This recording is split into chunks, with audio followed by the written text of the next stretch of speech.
This guy's obviously a busy guy. Let's bring him in, Sean Reynolds. And Sean, I'd like to see you in a cowboy hat, by the way. But you know what? The Whalers lit ain't bad. It ain't bad. How you doing, Rennie? Not bad. Hey, I've got a rule. I don't think people should wear a cowboy hat unless they've spent some time on a ranch. So I don't feel like I've earned the right to wear a cowboy hat. I'm sorry if I'm taking you down. I don't know if you've been there, but I come from a farming family, but we're the branch of the family that left the farm. So I kind of don't feel like I've earned the stripes to do that kind of stuff. So maybe one day I'll go.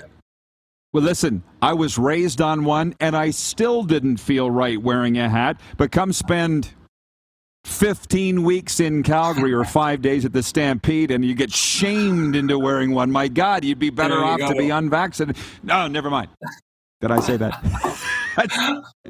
Hey, Sean, how you doing, man, on the eve of I feel like Winnipeg is not as rattled as some other markets as we approach free agency 24 hours from now.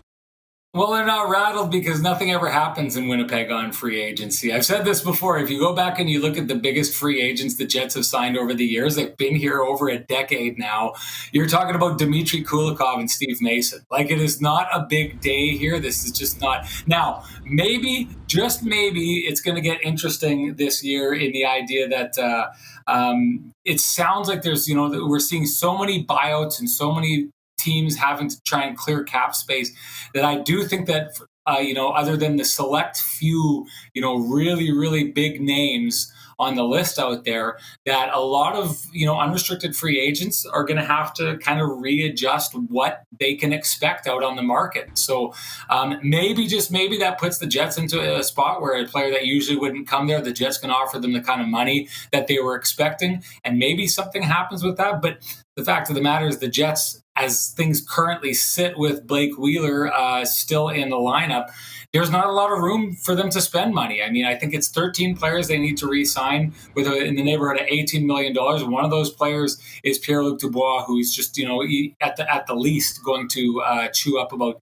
$7 million of that. So then you're talking about 12 players in the neighborhood of $11 million. There's not a lot to go around in Winnipeg unless they move some pieces. And that's the big issue, is if the Jets were going to move some pieces, it sure would be nice for them to move it beforehand so they knew what they were doing or knew what kind of money they had to spend. Winnipeg viewers chiming in now. And Southern California, too. Jenna says that Texans helmet is fire. Oh, I agree. Yeah, Jeff in Winnipeg says, Rennie, what's your thoughts on the Malkin situation? For those that don't know, if Jenny Malkin, after 16 seasons in Pittsburgh, is going to go out and test free agency. Is that a surprise to you? I mean, a little bit, just because of, the history that's existed between those teams. But if you take a look at it on the surface, I don't think it's surprising at all, because this is a player who spent how much of his recent years injured, right? And this is also, too, a player that has played, his entire career. And we're talking about a guy who's won a Hart Trophy here, won an Art Ross Trophy, has played his entire career with the benefit of coming off the bench in behind Sidney Crosby and playing against the second best shutdown unit on every single team that he plays against. I'm not trying to diminish what he's done here, but what I am saying is this is a player that's been injured for quite a long time here. I think he's 35, turning 36. I know he's the same year as Blake Wheeler. These are guys who have definitely been able to turn back the clock and avoid father time, but the expectation is in the next couple of years that's not going to happen. So I don't know what he's asking for financially, but I do think that the Penguins are a team that could take that money and see what else is out there, see what they could lock up. They still have Sidney Crosby, who I thought, we saw in the playoffs before he got injured by Jacob Trouba, was up to his old tricks and showing that he can almost single-handedly win series, and he can most definitely still drive a hockey team. So I would be okay with taking that money elsewhere and seeing what else I could find, maybe some younger, longer-term options to kind of carry Sidney Crosby into, that late 30s. He's still going as well. So I'm not surprised by it. To be honest, I'm kind of surprised that maybe he wouldn't have altered his expectations and maybe asked for less money to stick around. Hey, two quick rapid-fire ones before we let you go. I guess, number one, how's the Jets fan base, dealing with the hiring of Rick Bowness? From what I see, it hasn't been entirely positive. What are you sensing? But yeah, I'm sensing that people are frustrated, but they thought they were going to get Barry Trotz, who's at the very top of the mountain, and they went a little bit down the mountain, and people are upset about that. They shouldn't be. I think Rick Bowness is as good a plan B as you ever could have come up with.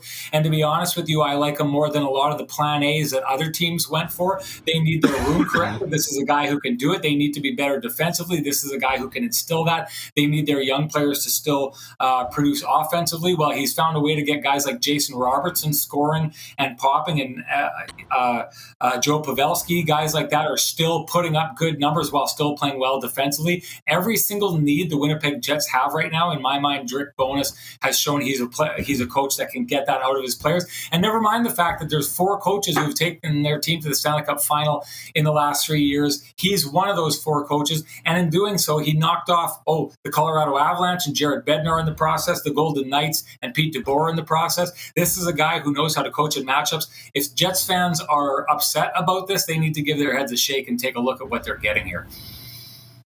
I could not agree more. I got more, but we are out of time. They're telling me. Rennie, thanks for this, my man. Enjoy the summer there in Winnipeg and the Slurpee capital. Let's do it again soon. Yeah, you bet. I appreciate you having me. Sorry I was late.